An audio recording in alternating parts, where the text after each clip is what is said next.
Hello everyone, I welcome you all again in this AIM Career online classes and this is a small session जहाँ पे हम एक बहुत ही interesting topic के बारे में डिस्कस करेंगे और इस क्वेश्चन मार्क को देखकर आई गेस आप बिल्कुल ही सही आइडेंटिफाई कर रहे हैं कि this says something that you has always in doubt कि कैसे पढ़ना है, क्या बेस्ट तरीका है जिसमें आप इसको कवर कर सकते हैं और बेस्ट ऑप्टिमम गिवन टाइम में मैक्सिमम आउटपुट कैसे जनरेट करना है. This is also important, right?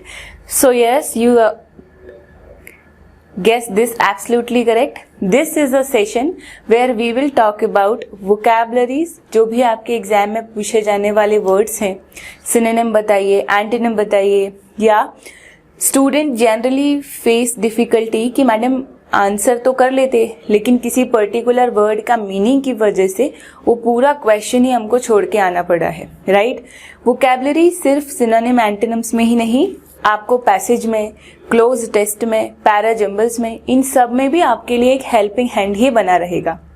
अब क्लोज टेस्ट क्या है, पैराजम्बल क्या है, पैसेजेस कैसे सॉल्व करना है, ये हम कंटिन्यू अपने सेशन में यही प्लेटफॉर्म पे आपको डिस्कस कराते रहेंगे.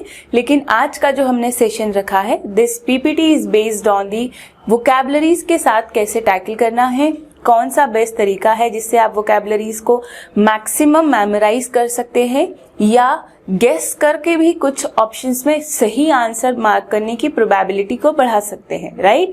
सो with me I will take you to this journey. तो फिर आप थोड़ा सा फोकस रहेंगे और जिन भी वर्ड्स के मीनिंग आपको आते थे वो आप बिल्कुल स्किप कर सकते हैं, लेकिन जो भी वर्ड आपके लिए नए हैं वो आप अपने रजिस्टर पे, पेन पे कॉपी कर सकते हैं ताकि आपके लिए एक कंपाइल नोट्स और मटेरियल बनने में हेल्पफुल रहेगा, राइट? ओके. सो आप वोकैबुलरी पढ़ने में डिफिकल्टी क्यों फेस करते हैं? क्योंकि स्टूडेंट जनरली थिंक कि हमको यदि 500 वोकैबुलरी का, 1000 वोकैबुलरी का या 2000 वोकैबुलरी का एक पीडीएफ मिल जाएगा तो विल जस्ट डाउनलोड दैट और उसको पूरा मेमोराइज कर लेंगे और रट लेंगे. लेकिन आप ये खुद फील कर चुके हैं कि ऐसा करने के बाद भी यदि 5 क्वेश्चन वोकैबुलरी के ऊपर बेस्ड थे तो यू कैन हार्डली टैकल और deal with the only 2 questions, right? Why this happens? क्योंकि आप ये देख सकते हैं कि आपने जो 2000 वोकैबुलरी पढ़ी थी, इट इज नॉट नेसेसरी और ऑलवेज ट्रू कि उसी में से 5 क्वेश्चन पूछ लिए जाएं. तो what is the number of less probability यहाँ पे कितनी है ये आप खुद गेस कर सकते हैं. तो हम सिर्फ एक ही चीज कर सकते हैं, just vast your knowledge in the field of vocabulary, ताकि आपके सामने जो भी वर्ड आए आप एटलीस्ट गेस करके या कुछ मेमोराइज करके, रिकॉल करके उसका करेक्ट आंसर मार्क कर सकेंगे. ओके, तो हम ये सेशन शुरू करते हैं. आपके इस सेशन में जो भी डाउट्स होंगे, जो भी क्वेरी है या whatever question you want to ask, just comment in the comment box and will try to reply you with the correct answers. Okay, so let's get started. So we'll start this slide talking about कि madam सबसे बड़ी problem यह है कि vocabulary को पढ़ना कैसे है. यदि हम इंग्लिश के सेक्शन को 2 पार्ट्स में डिवाइड करें तो 1 section will cover with the grammar section and the second will be vocabulary section. तो ग्रामर में ऐसा है कि once you the number of revision you make तो उतना आपको याद रखने की एफिशिएंसी बढ़ती जाती है. Same goes with the vocabularies. जितना भी रिवीजन आप करेंगे वही इंपॉर्टेंट रोल प्ले करेगा वोकैबुलरी को याद रखने के लिए. तो ये याद रखें हमेशा स्टूडेंट्स कि आप जितना मैक्सिमम कंसिस्टेंसी अपने वीडियो, अपनी स्टडी में बना के चलेंगे उतना ही मैक्सिमम ऑप्टिमम पॉजिटिव आउटपुट आपको अपने एग्जाम्स में मिलता हुआ दिखता रहेगा. सो एक एडवाइस आपके लिए वोकैबुलरी पढ़ते समय कि आप अपने वोकैबुलरीज की कंसिस्टेंसी को ना तोड़ें. आप दिन का टारगेट बना लीजिए कि 10 vocabulary I have to learn in any way, right? कुछ भी हो जाए आपको 10 वोकैबुलरी एक दिन में याद रखनी ही है और रिवाइज करनी ही है. यू मे रियलाइज कि आपको 3 दिन के बाद वो 10 वोकैबुलरी याद नहीं होती, लेकिन the number of revision you make the more you remember, right? So I have 2 ways. हमारे पास यहाँ 2 तरीके हैं वोकैबुलरी के सेशन को और इफेक्टिव बनाने के लिए और आपको ये डिस्कस कराने के लिए कि आप किस तरीके से वोकैबुलरी को बेटर याद रख सकते हैं. तो पहला एक तरीका जो है वो this one method talks about the root words method. But यदि मैं आपसे बोलूं कि रूट वर्ड मेथड क्या मेथड है, तो some of you might be aware about this कि रूट वर्ड्स कैसे वर्ड्स होते हैं, लेकिन आप में से बहुत सारे लोग इसमें बिल्कुल न्यू कमर हैं जिनको रूट वर्ड के बारे में मालूम नहीं है और दे डोंट इवन नो कि रूट वर्ड्स मेथड कौन सी होती है, right. The second word we have method we have, जहाँ पे हम मीनिंग को ही डायरेक्टली याद रख सकते हैं। जैसे मैंने आपसे कहा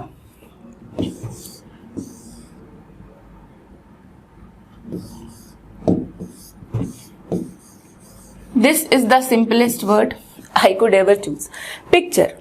यदि मैं आपसे बोलूं कि पिक्चर का मीनिंग क्या है तो यू ऑल नो कि पिक्चर का मीनिंग क्या है, राइट। लेकिन इस पिक्चर वर्ड में कोई भी एक ऐसा वर्ड नहीं है जिसको मैं रूट वर्ड की तरह सिलेक्ट कर सकती हूँ। अब मैं आपको रूट वर्ड वाले सेशन की तरफ लेके चलेंगे। यदि मैं आपसे ऐसा बोलूं कि मेरे पास एक वर्ड था और वो वर्ड है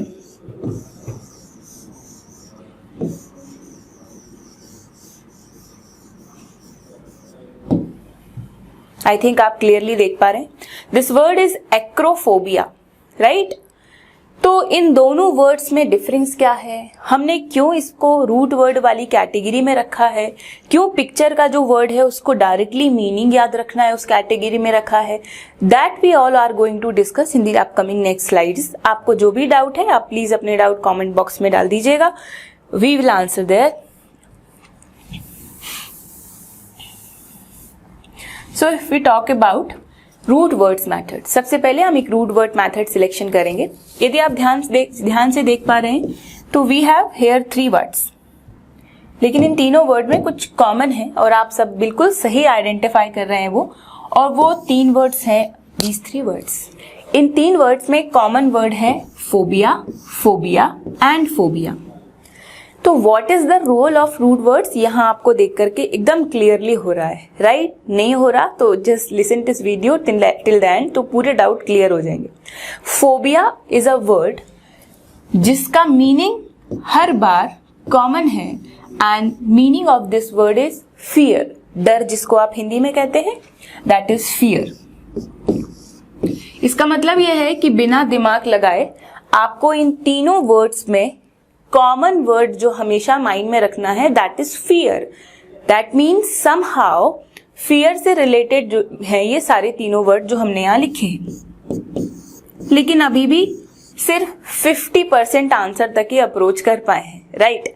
अब बाकी का 50% के साथ कैसे डील होगा, हम यदि इन तीनों वर्ड्स को 2 पार्ट्स में डिवाइड करें तो आप ध्यान से देख पाएंगे कि इन तीनों वर्ड्स में कुछ कॉमन है, राइट। देखिए phobia, phobia and phobia. The second word is easiest to guess. Yes, आप सबने बिल्कुल सही आइडेंटिफाई किया है, क्योंकि हाइड्रो का मीनिंग हम हमेशा जानते हैं और बचपन से पढ़ रहे हैं, वाटर होता है। तो हमने यहाँ बिल्कुल करेक्टली आइडेंटिफाई कर लिया कि जिन भी लोगों को पानी से डर लगता है, fear of water is called hydrophobia. पानी से डर is called हाइड्रोफोबिया। फिर यहाँ दूसरा वर्ड जो लिखा गया है उसका मीनिंग क्या है उसको डिस्कस करना इज ऑल्सो इम्पॉर्टेंट। दोनों वर्ड में यदि आप ध्यान से देखेंगे तो this is the only difference, right. Hydrophobia, hydrophobic, what is the difference. Hydrophobic होने से वो पर्सन हो गए हैं, हाइड्रोफोबिक पर्सन हो गए। इसका मतलब यह है कि हम यहाँ जो भी वर्ड लिख रहे हैं वो उस पर्सन की पर्सनालिटी को इंडिकेट करता है, उस पर्सन की पर्सनालिटी को इंडिकेट करता है और ये उस पर्सन का फियर है for that, right. We will move to the next words. अब आपके लिए इनमें से एक्रो को ढूंढना बहुत ही आसान हो जाएगा only if you know the meaning of Acro. और यदि मैं आपको बताऊं कि बाजीगर मूवी में शिल्पा शेट्टी को किस चीज से डर लगता है तो आप बोलेंगे ऊंचाई से, absolutely right. Acrophobia is the meaning of height, right. तो हमने मीनिंग ड्रॉ कर लिया कि fear of height is called acrophobia. जिस भी पर्सन को ऊंचाई से डर है वो पर्सन एक्रोफोबिक पर्सनालिटी है, ओके। सो आगे हम बढ़ेंगे और देखेंगे साइनोफोबिया। यदि मैं आपसे कहूंगी कि साइनोफोबिक हूं मैं, तो शायद आप मुझे एक्सेप्ट नहीं करेंगे, क्योंकि आप सबको डॉग्स से बहुत प्यार है। डिफरेंट ब्रीड्स के डॉग हैं, राइट। इसका मतलब ये है कि मैडम आपने बिल्कुल गलत कहा है कि साइनो का मीनिंग रूट वर्ड है डॉग और फियर है फोबिया, लेकिन हम में से कोई साइनोफोबिक नहीं है। लेकिन अब मीनिंग तो यही है कि साइनोफोबिक एक ऐसा पर्सन है जिसका मतलब है फियर ऑफ डॉग्स, जिसको डॉग से डर है, जिस डॉग के बात करने से उसको डर लगता है, इज साइनोफोबिक पर्सन। ठीक है, वेरी गुड। तो these 3 words have common suffix, और वो कॉमन सफिक्स था फोबिया। इसका मतलब यह है कि यदि आगे के प्रीफिक्स का मीनिंग मालूम नहीं भी था तो भी वी कैन गेस एटलीस्ट कि इसका मीनिंग फियर से रिलेटेड है, राइट। आगे बढ़ते हैं और लास्ट वाला वर्ड डिस्कस करते हैं, जहां 50% एफर्ट आपकी है और 50 मेरी है। आप ये 50% की एफर्ट हमें कमेंट बॉक्स में थोड़ी मेहनत करके आंसर करके बताएंगे, जिससे हमें भी ये पता चलता रहेगा कि आप रिस्पॉन्स कर रहे हैं। मेनिया एक ऐसा वर्ड है जिसमें आपको किसी चीज के लिए ऑब्सेशन है। ऑब्सेशन का मतलब क्या है? लत लगी हुई है भाई, पिज्जा मेनियक हो गए हैं आप। डिनर में, लंच में, ब्रेकफास्ट में सब टाइम पिज्जा ही खा रहे हैं, तो pizza maniac, again a word, pizza mania. Mania is a word that means obsession. आपको किसी चीज की लत है तो आप ऑब्सेसिव है उसके लिए। तो आपका अगला जो 50% होमवर्क है वो ये कि आप इस वर्ड का मीनिंग आइडेंटिफाई करके आएंगे, और हम अगले वोकैबुलरी के सेशन में यहीं से कंटिन्यू करेंगे जो भी आपको मैंने असाइनमेंट आज दिया है। Okay, so if you have any doubt under this तो यू कैन आस्क। आगे बढ़ते हैं और आगे हम कुछ और इंटरेस्टिंग बातों की तरफ मूव करेंगे, लेकिन उसके पहले मैं आपको ये बता दूं कि वोकैबुलरी को चाहे आप कितने भी तरीके से पढ़ लें, एक चीज कॉमन है और वो है कंसिस्टेंसी। आप कितनी भी ट्रिक लगाएंगे, बिना कंसिस्टेंसी के आप वोकैबुलरी याद नहीं रख पाएंगे। तो आप अपनी पढ़ाई में कंटिन्यूटी बनाए रखें, वोकैबुलरी पढ़ने का वही एक बेस्ट मेथड है। ओके, सो आगे बढ़ते हैं और डिस्कस करते हैं नेक्स्ट थिंग। यदि मैं आपसे कहूं कि रूट वर्ड के अलावा मैडम दूसरा मीनिंग भी तो था, कुछ दूसरा तरीका भी हो सकता है, बिल्कुल हो सकता है। और वो मीनिंग क्या है, वो तरीका क्या है, वो हम आज डिस्कस करेंगे, जहाँ पे कुछ और मीनिंग डिस्कस करने की कोशिश करेंगे।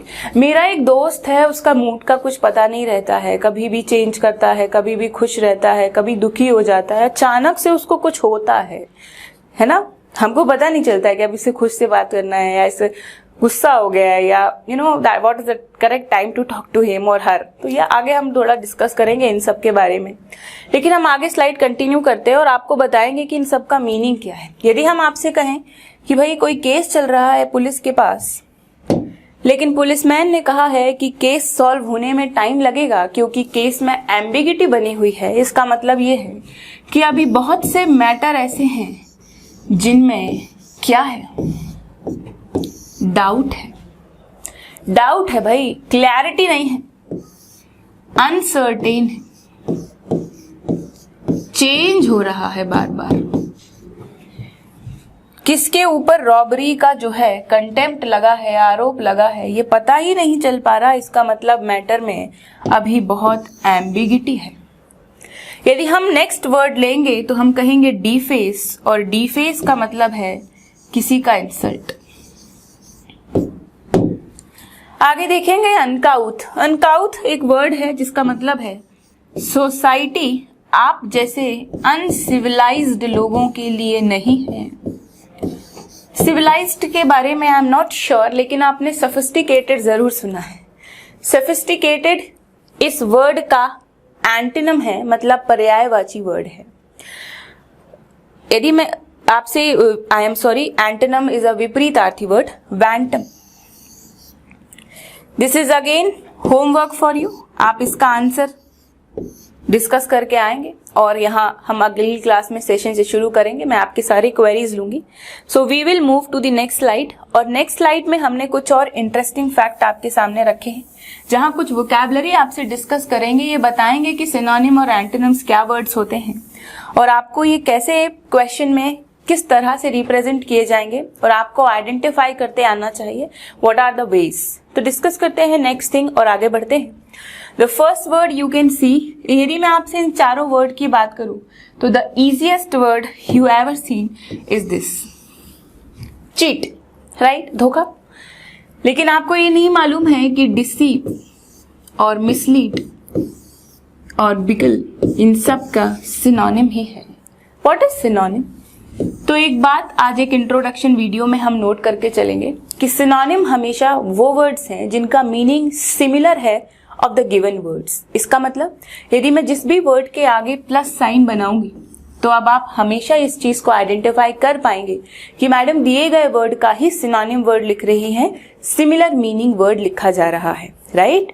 आगे हम बढ़ते हैं, एंटोनिम पढ़ेंगे और एंटोनिम में अगेन एक वर्ड है जिसका मीनिंग है कि opposite word of the given, meaning of the given word. विपरीतार्थी शब्द है, जो भी आपको शब्द दिया गया है, वर्ड दिया गया है, उसका opposite meaning is called antonym, right. तो प्लीज रिमेंबर कि प्लस और माइनस साइन हम मैथमेटिक्स के अलावा बाकी सब्जेक्ट में भी यूज कर सकते हैं and this is the best utilization I can make. आगे बढ़ते हैं और डिस्कस करते हैं। पहला वर्ड, एक ऐसा आदमी है जो this is a process, basically mislead है, डिसीव कर दिया है, इसेंट्रिक। आपको याद हो उस वीडियो की शुरुआत में मैंने आपसे एक दोस्त के बारे में डिस्कशन किया था जिसके मूड के बारे में हम कुछ प्रेडिक्ट नहीं कर सकते हैं कि शी इज हैप्पी और नॉट, राइट। वो है इसेंट्रिक पर्सन, जिसका मतलब यह है कि वो एबनॉर्मल है, थोड़े पता ही नहीं चलता है कि खुश है कि दुखी है, कैसे बिहेव करना है। लेकिन आप यदि ध्यान से देखेंगे तो मैं अब यहाँ पे इर्रेगुलर और एबनॉर्मल के सामने सिनोनिम के साइन बना रही हूं, जिसका मतलब यह है कि ये एक दूसरे के सिमिलर मीनिंग वर्ड्स हैं, लेकिन something opposite happen here, negative meaning word और यूजुअल। इसका मतलब unusual again will be the synonym of eccentric, correct. आगे बढ़ते हैं। I am so sorry, there is some correction required. तो आगे हम देखते हैं दिस वर्ड्स, जिसमें आपके लिए बहुत ही आसान है कि यदि मैं आपसे बोलूं कि एग्नोमी का मतलब है डिसएग्री, आपने किसी का इंसल्ट किया है, डिसग्रेस किया है, कंटेम्प्ट किया है, कोई आरोप लगाया है, लेकिन यदि आपने उसको ऑनर किया है, क्रेडिट किया है, प्रेज किया है, तो वो उसके एंटोनिम है। The same word goes with the impetuous का मतलब है वायलेंट है, बहुत ही हैस्टी है, लेकिन काम है इसका मतलब है वो इसके एग्जैक्ट एंटोनिम है, राइट। अब हम इंजेन्युअस के बारे में पढ़ेंगे। इंजेन्युअस इज अ वर्ड जो पर्सन बहुत ही ज्यादा स्किलफुल है और एड्रॉइट है और एडेप्ट है। देखिए, you got an interesting fact कि ये तीनों वर्ड इस वर्ड के सिनोनिम है। अब आपके लिए यहाँ एक छोटा सा होमवर्क है और वो ये होमवर्क ये है कि आप इसके दो एंटोनिम्स क्वेश्चन मार्क घर से करके लाएंगे। मतलब अगली क्लास में हम ये डिस्कस करेंगे कि हमको यहाँ एंटोनिम में कौन कौन से वर्ड बताने थे। ओके, सो आगे बढ़ेंगे और इस सेशन को हम टुवर्ड्स द एंड लेकर के जाएंगे और डिस्कस करेंगे कि अब आपके लिए इसमें थोड़ा सा कुछ काम है। वो काम क्या है वो ध्यान से देखेंगे। बिल्कुल सही देखा है आपने, स्टडी फ्रॉम होम, क्योंकि अभी आप अपने घर पर ही हैं और वी विश कि आप घर पे रहें, सेफ रहें। और इसीलिए इस सेशन के साथ आपके लिए एक लर्निंग असाइनमेंट भी है जिसका नाम हमने रखा है study from home, right. We all are working from home and you guys should study from home, right. So हम आगे देखते हैं, कुछ वर्ड्स हैं। इस वर्ड में आपके लिए एक छोटा सा असाइनमेंट है और वो असाइनमेंट ये है कि आपको हर वर्ड के दो सिनोनिम्स एंड दो एंटोनिम्स घर से लिख करके लाना है। In the next class we will discuss कि आप ये जो है यहाँ पे हमको असाइनमेंट दें और यदि आप पॉसिबल है तो इनके आंसर YouTube में कमेंट बॉक्स में भी आप अपने कमेंट शेयर कर सकते हैं, जहां आपके आंसर हम चेक करके आपको अगली स्लाइड में जो भी स्टूडेंट्स के रिप्लाई करेंगे हम उनके आंसर यहाँ डिस्कस करेंगे और so that we can get in clue कि आपको अगली स्लाइड में हमको किस लेवल तक लेकर के जाना है, क्या मैटर डिस्कस करना है। सो डू कमेंट और हमको ये शेयर करते रहिए कि आप हमारे साथ कनेक्टेड हैं, जुड़े हुए हैं। इस वीडियो के डिस्क्रिप्शन बॉक्स में हमारे टेलीग्राम चैनल के लिंक और यूट्यूब चैनल के लिंक और सारे डिजिटल प्लेटफॉर्म के लिंक आपको अवेलेबल करा दिए जाएंगे। आप हमारे चैनल को सब्सक्राइब करें, वीडियो को लाइक करें और बेल आइकन को भी हिट करें सो दैट हम जो भी मटेरियल रिगार्डलेस एनी सब्जेक्ट इस प्लेटफॉर्म पे अपलोड करेंगे वो आपको सबसे पहले मिलेगा। Thank you so much for lending me your ears and giving your time's, giving your time and wish you a very good day ahead. Thank you.